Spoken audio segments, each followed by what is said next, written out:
The interesting thing with Aldi is it's just a very, very genuine message. The honesty of what we write. They're joyful things. I get pleasure from watching them now. I like gin.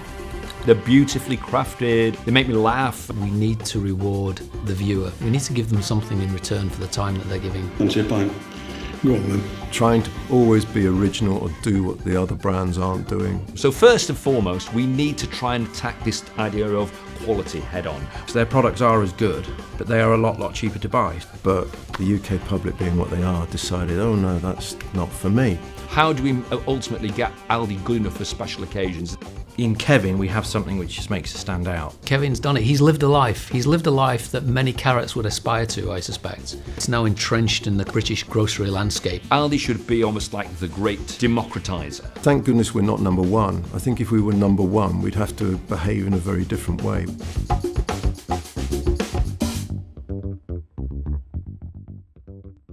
Aldi arrived in the UK in the 90s, and they basically bought the German model directly to the UK, which is kind of a hard discount model. And it's fair to say that when they arrived in the UK wasn't that keen on them.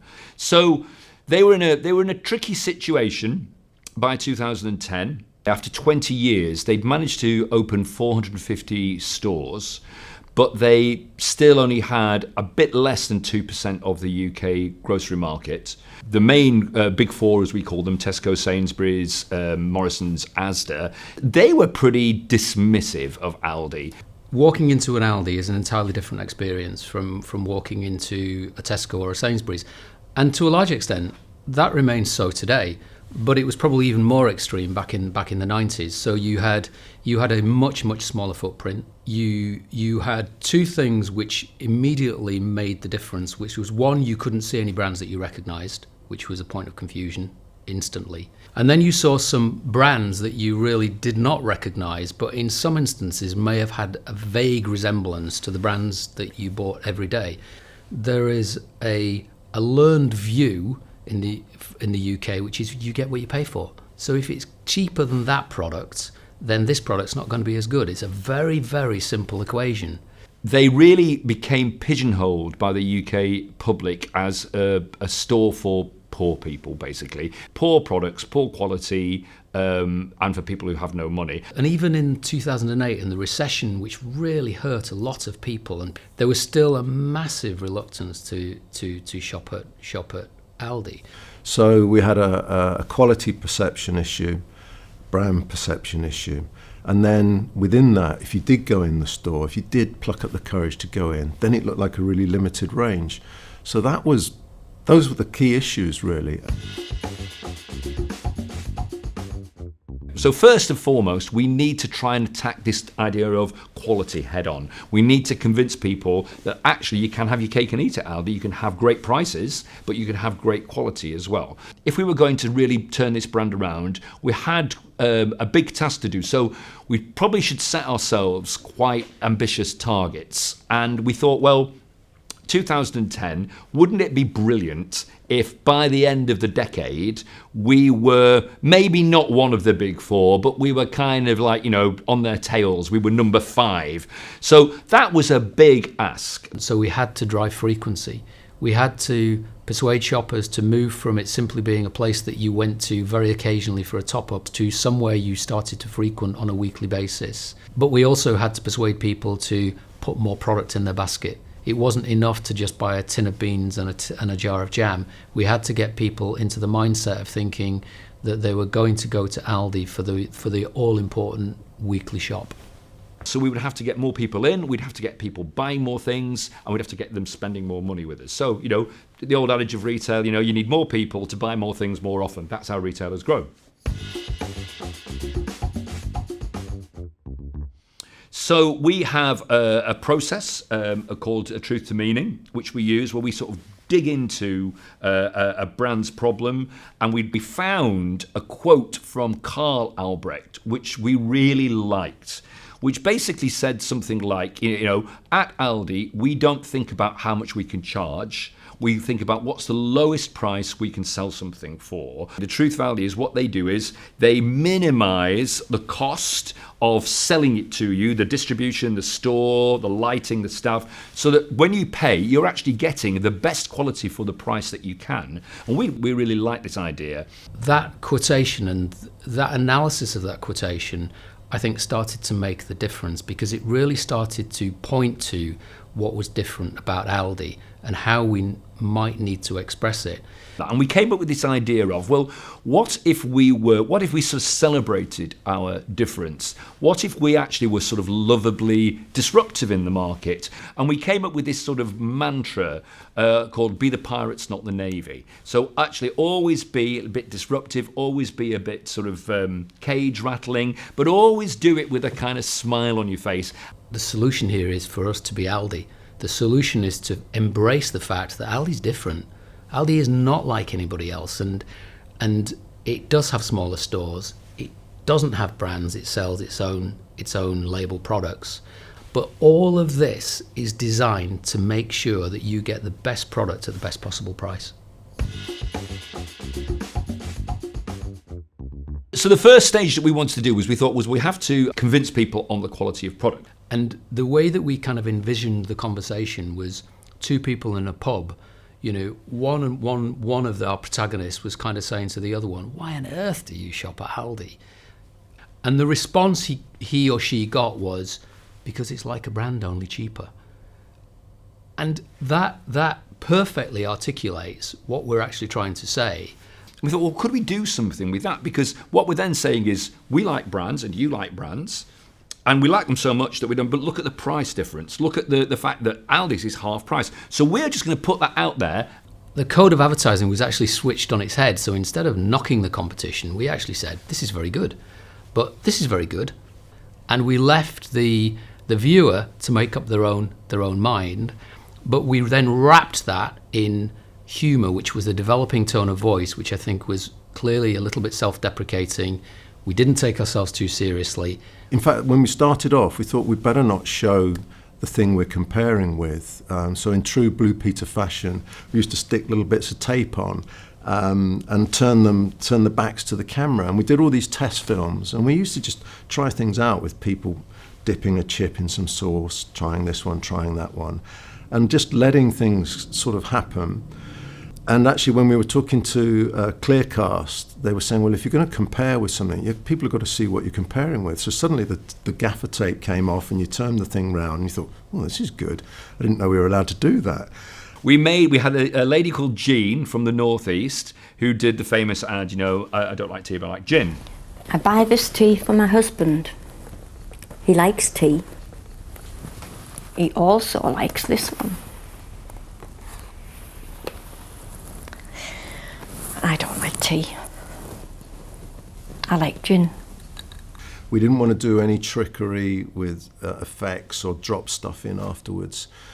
And she's stayed in contact ever since. In fact, she's loved the fame. Betty's tea room, she'll get a free cake and a cup of tea. She gets applauded almost wherever she used to go. And so every now and then she'd ring Neil and myself up and go, come on, boys, what can we do now? What about a Christmas one? Went on to be voted ad of the decade in the 2010s, Britain's favourite ad, incredible. Then suddenly we had a really interesting strategy that I think was really compelling in its time, probably still is actually, so felt very honest and very, very real. I like Fizz Bunny and I like Fizz Bunny, but what I really like is my very own bunny. Good boy, Flopsy. I like this champagne. And I like this champagne. They were so simple. They were so not what any of our competitors were doing, which was spending quite a bit of money maybe on celebrities walking through fields of corn, and it all looked lovely and they all said the right sort of things about what they sold. Suddenly we had these kind of mini hostage videos with real people, because we only ever cast the person next door in these ads. The light brands line, I think, gave us such a kind of solid thing to sit on as a creative platform above that. It gave us the latitude, I think, to just keep writing and keep writing. I mean, to date, and I probably got this wrong, if you counted the clock numbers and all the different versions of ads we've done, I think it's about 100 ads. It was like throwing rocks in a pool. They created ripples, and those ripples were quality. There was then a growing belief on the part of the shopper that to say, well, if the tea's that good, then I'm pretty sure I can trust the marmalade, or I can trust the soap powder, or I can trust the nappies. You can take that product home and it will do what you think it's going to do. I mean, we had a massive job to do on Aldi. I mean, the perception of Aldi was completely wrong, and the way to change it is obviously a whole host of factors, but media played a big part of it. The main things that we looked at when we planned our TV strategy was effective weight. So excessive share of voice is, I think, very, very important. It's quite an old study. I think it's 10, maybe even 12 years old now. But the really interesting thing for me was they talked about 10 percentage points. So whatever the market share of Aldi was at the time, we knew we needed to be circa 10 percentage points higher. Over time, if we looked at share of voice over a 2-week period, we were probably slightly lower. But over time, because we were spending the same amount of money with more bursts, we probably were about 10 percentage points higher.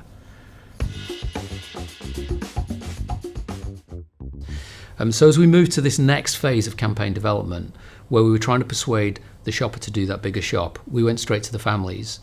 And we had this idea of getting sort of people who were quite posh and you wouldn't think would shop at Aldi and had nice kitchens and nice houses, making them say, go on, try Aldi, swap. And realise the benefits, and then come back and talk to us about it. So it was no more complicated than that. My name's Graham Cook. My name's Vicky Cook. I basically have my life revolving around football. Football. I mean, there was one particular execution where the mum and dad were talking about how great the product was, how much they'd saved, and Dad said, I think it was Dad, said, oh, we're going to put the money towards a new drive. And the kid went, yeah, new drive, like the last thing you would ever want is a new drive. It was the funniest bit in the edit. Yeah, new drive. If we were being sensible, we'd put it away and then save it for something big. A holiday, we couldn't wait, or put towards a new drive. A new drive, yeah. Swap and save, again, was a very simple articulation of what we were trying to do in much the same way that like brands only cheaper perfectly articulated what the Aldi proposition was at the time, and the advertising wrapped round the proposition in the same way that it did with Swap and Save. My name's Giancarlo. I currently live with my dad and have done for the last 2 years. My name is Gabriele Gambardella. I'm so glad that we've swapped. Aldi is definitely the future for us. It was quite good fun planning it because we just wanted our ads, we wanted our campaign and our creative as close as possible to the competition. Now that was either day of week, time of day, where possible on the same page in a newspaper, where possible in the same ad break. So with TV, we upweighted the days of week when the competition were on. We upweighted certain breaks when we thought they would be on. And probably the most fun was out of home. The buying brief for out of home was to get as close as possible to the store. And there was an incident where we ran a 6-sheet right outside the head office of a competitor, and we upset a few senior people at their head office. But again, that wasn't intentional, but it just goes to show how far we wanted to go to deliver it. And the Swap and Save campaign, which kind of ran alongside like brands, was very, very, very, very successful. We can buy British and still cook on a budget. We know we could make a saving, we know it would be good quality. That's actually really nice. Swap to Aldi because then you could have more money to spend on these guys.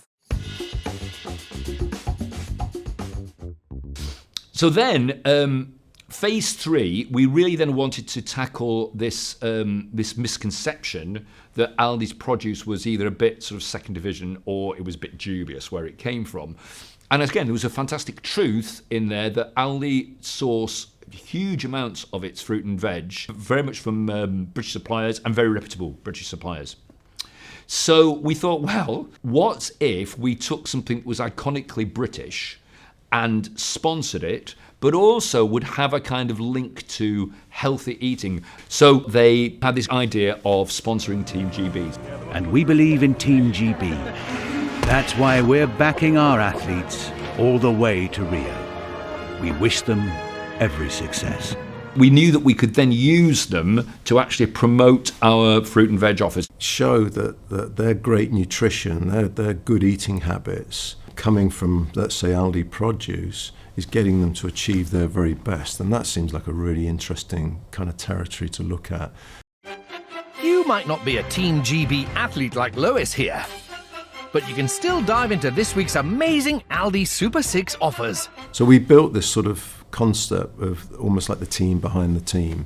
So our suppliers, our farmers, and everyone who's working at Aldi is kind of bringing the best produce to market. Alistair Brownlee could have beaten his brother on these sumptuous Aldi barbecue favourites by shopping for brands at the big four supermarkets. He would. We have members of the team who work as ambassadors, and we create content, advertising footage from them, but we pretty much have access to Team GB. But it's really important to say this is a Team GB sponsorship. Feels genuine. It still works, I think, now. The one we've just recently done for Tokyo, we kind of put the whole gang on a road trip. You felt like everyone was on their way to Tokyo and arrived. We are here! This is not Tokyo. Isn't it? This is Tunbridge, sweetheart. Everyone back in the truck. That's a bit embarrassing. Classic kind of British humour, like, oh, we got it all wrong, everyone back on the bus. We worked incredibly closely with the creatives. We bought digital out of home and digital media across a number of different formats. So one of our athletes won a gold, silver or bronze at, let's say, 1 o'clock in the morning, Tokyo, our time. Probably by 9 o'clock that morning, we'd bought the media, we'd bought the digital out of home, and the ad had been served. So it was just a brilliant way of emphasising Aldi's connection with that athlete, emphasising Aldi's freshness, but just being really, really of the moment. So that was that. And then the final phase, which I think is one of our sort of biggest hurdles we had to cross, was we used to call the Christmas trade out. People were trading up and out of Aldi at Christmas, and as a result of that, we had a tendency to lose fair share at Christmas. So we invented a character. Instead of a very expensive Edgar or whatever it might be, we thought, well, we'll go for something that's really humble, classic Aldi. So the carrot arrived. He was one of many ideas at the time. There was something, again, a real honesty about this little character. And of course, the great thing about having Kevin is to film Kevin, and if you put a turkey behind him, everything looks huge. Suddenly a turkey's a mountain if you're a carrot. So I think it's fair to say we had a lot of discussion. And I think it's fair to say that we all kind of realised that actually we were genuinely onto something here. One cold Christmas Eve on snow-covered ground, a carrot awoke to a mysterious sound. Santa. The toys sold out. The toys were we didn't think that would be a big deal. There was riots in store to get a Kevin the Carrot fluffy toy, and it just became huge. It was the day before Black Friday. We called it Orange Thursday because obviously Kevin's orange. We had stampedes in store. There were fights to get a Kevin, which we kind of didn't really want a fight, but it was quite entertaining to see this kind of queue and wrestling and people arguing about, you've got 3 in your basket, give one to me. Once you saw that, you just knew Kevin could go on for a long, long time. He quite quickly got a girlfriend, which was really good, Katie. He met her on a train. She kind of was quite something, and he got a little bit kind of hot under the collar. And then he had kids really quickly. I'm not quite sure whether 9 months was involved, but anyway, suddenly kids were there really fast. We've written all sorts of stuff actually where we've gone off quite extreme and quite far, but in a way you just need to come back and let the stories just unfold. Kevin now, I think, has become famous at Christmas. He has more than delivered for Aldi. He's had an extraordinarily interesting career along the way. He found love on the Orient Express. He shared the big top with Robbie Williams. He got to fly an F-16. I mean, that's not a bad career for most carrots, let's be honest. And I think then the really, really brave thing that Aldi did was they stuck with him. So we didn't just do it once. We went back twice, 3 times, 4 times, 5 times. And in building the story of Kevin, we created more and more. We gave more dimensions to it. We can make it more, made it more interesting. We created other characters. We got more jeopardy into the story as well, and it just became hugely successful. I mean, he gets more and more effective every year. It just grows and grows and grows. Because we had Kevin, we needed to kind of tell a story.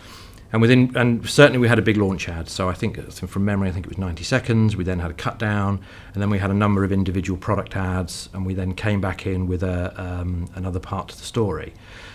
And the most important thing was the shopper or the consumer was seeing those ads in order. Okay. Now, from a digital perspective, that's relatively straightforward. Obviously, press, very, very easy. People read newspapers on a daily basis, right? So again, part print. But for things like TV and for things like radio, well, we had to plan on a weekly basis, and we made a decision to hit a certain amount of reach on a weekly basis and then stop that ad and start another one. So it was just a case of making sure that we delivered an effective weight, and then we ran the second ad, the third ad, the fourth ad, the fifth ad across the period. But it was just a way of making sure that story was told as effectively as possible on TV. I think in terms of the kind of the success of the campaign, there is probably a single measure that we can point to. Over that 10-year period, it had moved from 2% to something nudging 8% market share. And that eventually, what it meant was that we actually achieved our goal. We got to just shy of 8% of the market, but we did it 3 years early. So we got there in about 2017. We overtook Waitrose, we overtook the Co-op, and then we were on the tails of Morrison's. The fact that obviously all the other metrics that went along with that would go along with it, penetration, basket size, spend per trip, all of those now match the big four. Aldi now has around 900 stores. It's true to say that I think every percentage point is about £1 billion of market share. The advertising, the communications has clearly played a part in that. I mean, I call it a journey from shame to pride, that people actually now proudly talk about shopping at Aldi. I think the stigma really isn't there. And in fact, I think now it's almost sort of gone 180 degrees. People are sort of laughed at if they're a bit of a snob and don't shop, for at least for some of their budget at Aldi. I think it's taught some great lessons. I think it's shown the industry that the power of television, mass advertising. If you make things that are entertaining and engaging and delightful, guess what? People will notice them, pay attention to them, and like them. And once you've done that, you can then start talking to people. TV's big, isn't it? I mean, you get instant feedback. I think if you can land that in people's front rooms, then if you get the kind of the tweet or whatever it is, the sharing. I know we're putting everything out on multiple channels now, but that kind of instant reaction that you get from a piece of film or content in that kind of film construct, I don't think you can beat it still. So we've tended to zig when everybody else has zagged, and when we've not done that, I think we've been less successful. And that, for me, I think, is the learning that, we as agency, we as client team, as client and agency team need to kind of constantly remind ourselves of that stay true to who we are, and let's not try and be someone else. I think in terms of the shift in brand perception, I think again we can point to huge success. And 10 or so years ago, it was the school playground joke.